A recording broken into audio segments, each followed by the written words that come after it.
Hi. Oh, it didn't look like it was going. Hi, everybody. How are you? Just thinking about everybody tonight. It's the night before the 4th of July. I'm not sure kind of what that means for anybody anymore, really. But maybe you have the day off tomorrow. It might mean that. And we're almost done. I guess thinking a little bit about freedom. I like to think about freedom a lot. I talk about freedom a lot. And freedom might not be something that people connect with love necessarily, because we talk so much about commitment with love and taking another person's needs into account. So that might sometimes feel limiting. Maybe we've seen that in other relationships, that are role models, our parents, other friends. I think that's really the key to this work that you guys have been so earnestly willing and beautifully committed to. So here, that's an example. Like, you commit to a discipline, and it's like through the structure you experience some kind of freedom, through the structure. By really understanding by how something works, you can relax enough to give yourself freedom. A lot of times in relationships, it's famous in relationships, especially in the United States. There's a huge history of that people, try to keep that back door open, we have open relationships, nothing wrong with open relationships, but, there kind of needs to be a structure because there needs to be trust. And even with ourselves, we need to know, that's what boundaries are. We need to know, like, how far we can go, how far we can give, what our needs are, how do we put ourselves first. So anyway, I would like to believe that we at least started to learn those tools. So kind of just making a short video for you. We didn't have a call time. People seem to have a lot going on. People are traveling, and I do like to make a little bit of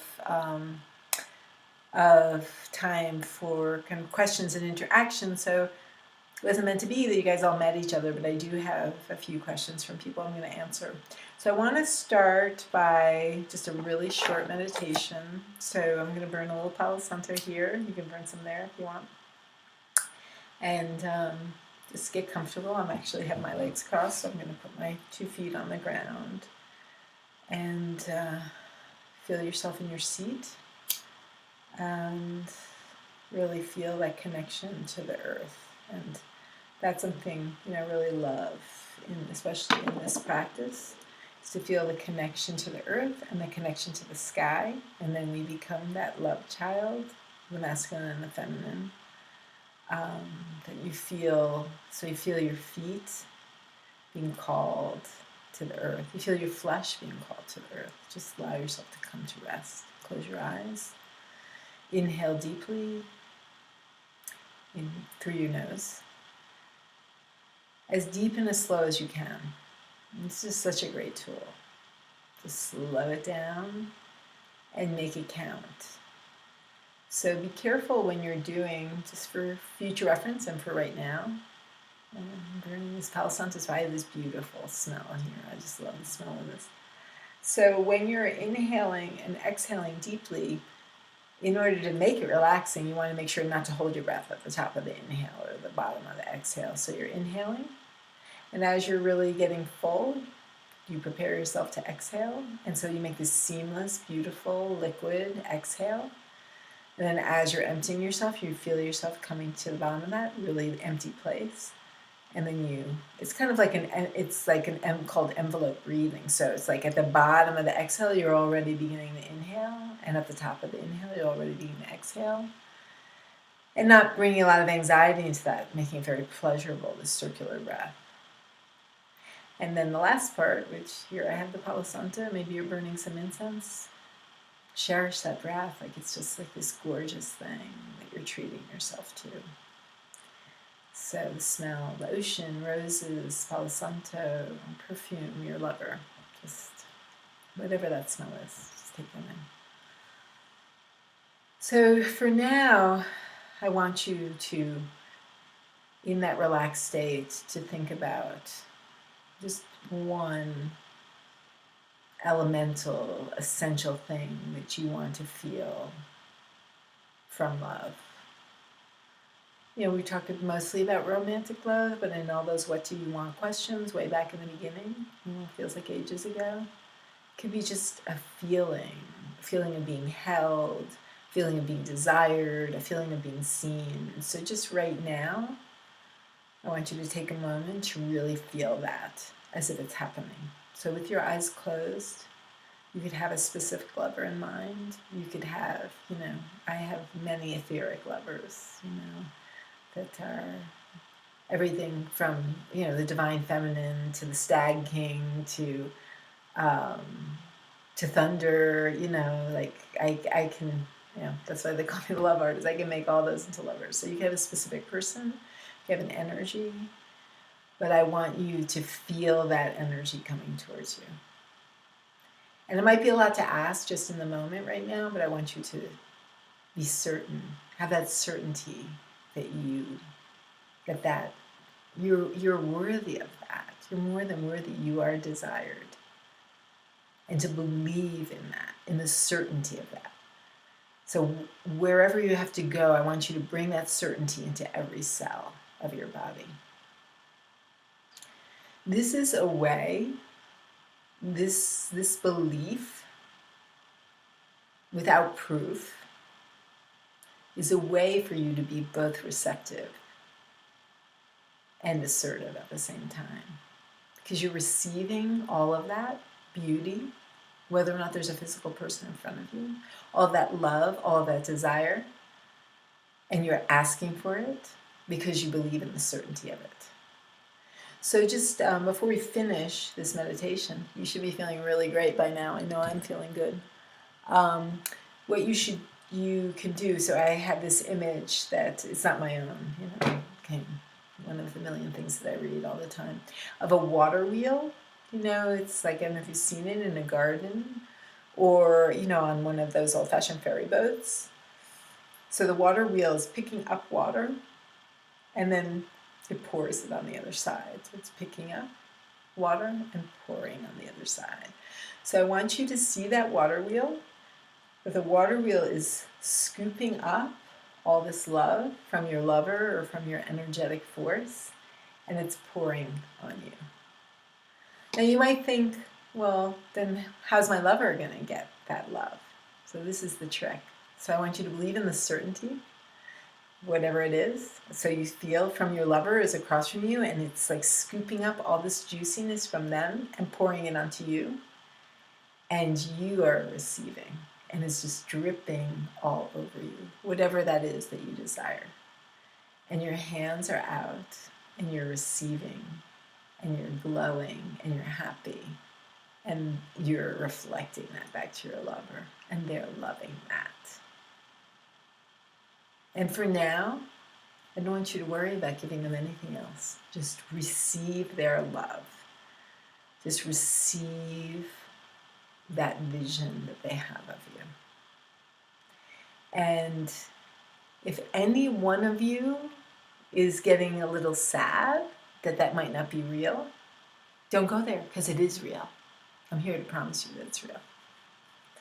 So you can do that as much as you want, because that will magnetize your heart. You know, we're talking about magnetizing the heart. That will magnetize your heart, your belief that that's true. You're not waiting for that. You're not looking around, you're not searching for it. You know it's true. Okay, so you can open your eyes. And I just want to stop there. That felt really good, but I just want to answer a couple of the questions.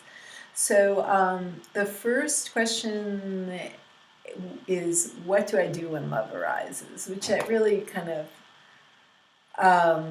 you know, touches my heart, because you would think, what do I do when love arises? Of course, you know, I just bring it on. But actually, I had a longer conversation with this person about this question, and it's like, the thing when love arises, it's like a deer, you know, love. It might come on like gangbusters, but really it's like a wild animal. And that wild animal might seem like really hungry and ferocious, but it's a wild animal. And you, number one, might think you understand it. You don't understand it. Number two, it may be super powerful and elemental, but it can be scared off in an instant. And number three, it's nice to hold back a little bit just because it's delicious. Just hold back a little bit. Like, we work so hard magnetizing your heart, just let it come forward and just enjoy that approach. So when I talk about it being wild and dear, it's like, so I don't want you to artificially hold back or to play any games, but it's just like to be, like almost like a child in wonder. It's like in a thunderstorm, I rub thunder, or a deer, or it could be a bear or a wolf. Even those fresh summons, they have a very highly sensitized force field around them, as does love. So you want to be like centered, solid. You have all the time in the world. You don't want to rush through, and I actually told this person, you don't want to rush through the falling in love part. You don't want to sew it up right away. Not that it's not great to have a long-term partner, but this is the really delicacy. This is the delicious part. Take your time. Let them desire you. You don't have to play hard to get, but you don't have to rush either. So there's many things that you can do when love arises, but this is one of them. And I think you can use that even in a relationship where you've been together for a while, is to if you see a tender moment or you see a new opening with your partner, it's the same thing. Wow, really take the moment. Just with that breath of to just let in the nectar of that, but also, kind of set the table, make some time. Don't think even with the partner you've had a long time, don't think you know them, you get them, you know it all. Always allow yourself to be amazed. Always allow yourself to be in awe. So my second question is, I call you guys love warriors, and one of you asked me, because I just said, kind of wait and be receptive or be open or plant the seeds. So that's the other thing about, I talked about it being like a wild animal. It's also planting seeds. And that's one of my favorite, those of you who take a lot of classes with me, I kind of have old material, but use the same material over and over again. But anyway, the seeds. You plant a garden, you don't go digging up the seeds every 5 minutes to see if they're growing. Let them grow. So anyway, with a love warrior, so I talk so much about being receptive and planting seeds, and so the warrior seems really aggressive because don't we want peace? So what I mean by warrior is simply that we really stand up for love, that we believe love is the bottom line. It's like I said a few days ago, if it doesn't feel good, it's not love. If you feel uncomfortable, no, if it doesn't feel good, it's usually not real. Like you're making up a story, you're misinterpreting something. It's like only love is real. And that's up to you. Like if somebody else behaves badly, this actually goes into our next question, but if somebody else behaves badly, that you don't go to their level, that you stay with love. It doesn't mean you have to put up with bullshit. Believe me, if you're a love warrior and you believe in love and you take that high road, there's a fierceness to you. You're not a pushover. So I think in a relationship too, again, that's been going on for a while, you can be like, this is our standard. We will not go below. You can decide that standard together. Like, we will not have cruelty in our relationship. We will not be provocative in a manipulative way. We will, depending whatever your rules are, maybe you can talk about other people, maybe you can only talk about other people in a certain way. I do believe, that's another course, but I do believe, in long-term relationships, at least in a dialogue about attractions to other people, but you decide, what that is. That you don't go below that. So, like if somebody is hitting below the belt or someone's breaking the rules, you just mirror back to them how you feel. Even if you're really hurting, that's caring for yourself. So that's a love warrior. So love is caring for the self. Maintain the heart for everyone. So I hope that's clear. So love warrior is just like it's, I was going to say fighting for a standard. It's not necessarily fighting, but it can be fierce. It's like, no way, that doesn't fly. It's like, let's get back on here. Really see it as a platform. There's a course that I'm working on called the Goddess Platform for women that has to do with relationships, love relationships, family relationships, just how we are working with the changes on the planet. And it's like really deciding, because it's mostly women in the class. There's one man, but I think, Chris, you'll understand this. It's like just in caretaking. It's just like having boundaries. Self-care has to always be an important ingredient. If it makes you depleted, if it makes you feel like you're overextending yourself, you got to look at that. It saves everybody. It helps everybody. And so the last question is actually, I kind of just answered it. It's from somebody who had an ex who contacted them and who was being provocative and who seemed like they were reaching out and that they were definitely putting, just lighting some coals, so to speak.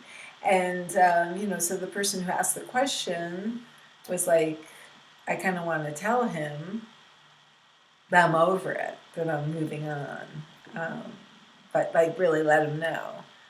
And my answer, and so she's like, but then on the other hand, I want to just say blessings on your transformation, which is great, but you shouldn't say anything you don't mean. So that's the trick, is to really mean that. And also, I think it's good to show them that you're moving on, but show, it's like, I'm a writer and, they talk about this a lot in literature. It's like show, don't tell. So don't tell them you're moving on. I'll tell you one sure way to show you're not moving on is to be antagonistic or to have your feelings hurt. So it's, again, that same energy that goes into magnetizing the heart, that's really about holding the center. You're perfect. You have everything you need. Whether you're with somebody else, whether you're with your ex, you're perfect. Like, I could just tell you that over and over again. So that helps you hold that center. You don't need anything. New love would be great, but you really don't need anything. You know how to take care of yourself. You love yourself. You adore yourself. You're perfect. So you come from there, and then you're like, hope you have a great life.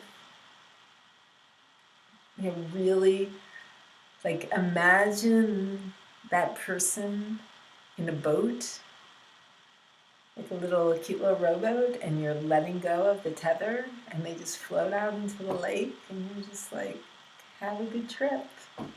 I love you. See you later. So that's what all we have for tonight. I adore you guys. There'll be, after this, we'll take a break on Saturday, and then Sunday I'll just have a few last words for you. Please stay in touch. Let me know how I can help. And really special spending time, all of you. And like I said, I really appreciate your willingness.